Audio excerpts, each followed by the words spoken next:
बिस्मिल्लाहिर्रहमानिर्रहीम अस्सलामुअलैकुम।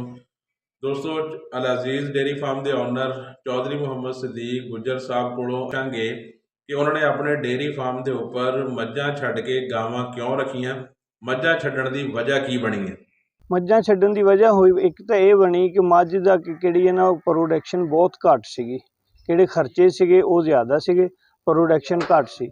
ਅੱਛਾ, ਦੂਸਰੀ ਗੱਲ ਉਹਦੀ ਇਹ ਦੇਖੀ ਅਸੀਂ ਕਿ ਮੱਝ ਦੀ ਕਿਹੜੀ ਹੈ ਮਤਲਬ ਉਹਦਾ ਸੂਆ ਲੰਬਾ ਨਹੀਂ ਹੁੰਦਾ। 4-5 ਮਹੀਨੇ ਉਹ ਸਹੀ ਦੁੱਧ ਦਿੰਦੀ ਹੈ, ਉਹ ਤੋਂ ਬਾਅਦ ਕਦੋਂ ਉਹਨੂੰ ਲੱਗ ਜਾਂਦੀ ਹੈ ਨਵੇਂ ਦੁੱਧ ਹੁੰਦੀ।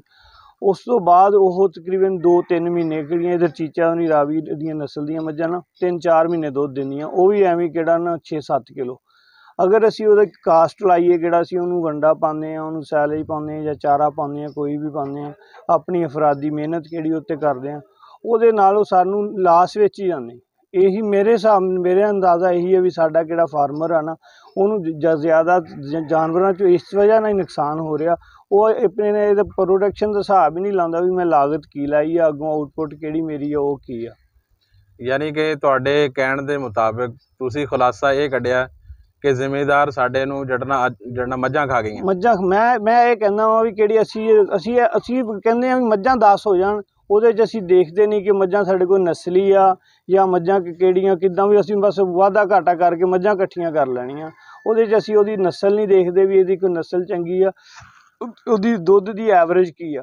ਉਹ ਫਿਰ ਸਾਨੂੰ ਅਸੀਂ ਉਹਦੀ ਅੰਦਾਜ਼ਾ ਲਾਉਂਦੇ ਨਹੀਂ ਕਿ ਬਸ ਸ਼ੁਰੂ ਜਾਨਵਰਾਂ ਤਰ੍ਹਾਂ ਕਾਪ ਕੰਮ ਕਰੀ ਜਾਂਦੇ ਸੁਬਾਹ ਸ਼ਾਮ ਕਿਹੜਾ ਅੱਛਾ ਮੁਰੱਬੇ ਪੱਠੇ ਲੈ ਆਉਂਦੇ ਪਾ ਲੈ ਕਰ ਲੈ, ਉਹਦੀ ਐਵਰੇਜ ਅਸੀਂ ਕੱਢਦੇ ਨਹੀਂ ਹੈਗੇ। ਉਹਦੀ ਵਜ੍ਹਾ ਨਾਲ ਹੀ ਜ਼ਿਮੀਂਦਾਰ ਵਿਚਾਰਾ ਕਦੋਂ ਦੇਖ ਲਓ ਉਹ ਨੁਕਸਾਨ ਦੇ ਵਿੱਚ ਹੀ ਆ। ਜਾਂ ਕਹਿੰਦਾ ਵੀ ਜ਼ਿਆਦਾ ਜ਼ਿਮੀਂਦਾਰ ਦੀ ਕਿਹੜੀ ਜ਼ਿਮੀਂਦਾਰ ਦੀ ਪਰੇਸ਼ਾਨੀ ਹੈ ਨਾ ਉਹਦੀ ਇਹੀ ਆ।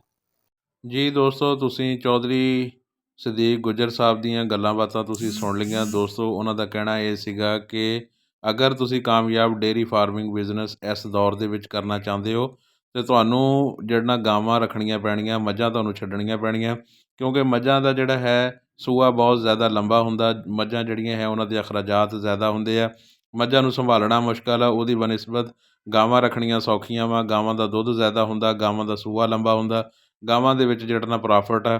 ਡੇਅਰੀ ਫਾਰਮਿੰਗ ਬਿਜ਼ਨਸ ਦੇ ਵਿੱਚ ਹੋਰ ਬੜੇ ਜਿਹੜਾ ਅਖਰਾਜਾਤ ਹੁੰਦੇ ਆ। ਇਸ ਕਰਕੇ ਜਿਹੜਾ ਤੁਸੀਂ ਗਾਵਾਂ ਰੱਖੋ, ਮੱਝਾਂ ਛੱਡੋ, ਅਤੇ ਇਨਸ਼ਾਅੱਲਾ ਤੁਹਾਡਾ ਡੇਅਰੀ ਫਾਰਮ ਕਾਮਯਾਬ ਹੋਏਗਾ।